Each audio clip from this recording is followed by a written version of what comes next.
मित्रांनो, तुम्ही कोणताही व्यवसाय सुरू करणार असताल किंवा तुमचा कोणताही व्यवसाय सुरू असेल, तो यशस्वी फक्त 2 कारणांमुळे होतो. एक तर त्या व्यवसायात असलेल्या सातत्यपणामुळे. सातत्य म्हणजे काय? तर एक काम करत असताल, तर त्यावेळेस दुसरं काम करू नका. एका कामातच 100% द्या. आणि हो, कोणताच व्यवसाय हा एका दिवसात किंवा एका रात्रीत यशस्वी होत नाही. त्या व्यवसायाला तुम्हाला निदान 6 महिने, वर्ष, 2 वर्ष हा कालावधी द्यायलाच लागतो. पण या गोष्टीमुळं खचून न जाता त्या कामात सातत्य ठेवा. आणि दुसरी गोष्ट म्हणजे स्वतःवर असलेला विश्वास.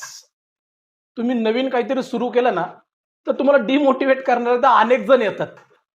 तुला हे जमणारच नाही, तू हे करू शकत नाही. अशा लोकांना प्रत्युत्तर देण्यापेक्षा स्वतःवर विश्वास ठेवा. कारण जगातली कुठलीच शक्ती ही तुमच्या स्वतःवर असलेल्या विश्वासापेक्षा मोठी नसते. आणि हो, मी हे का सुरू केलंय?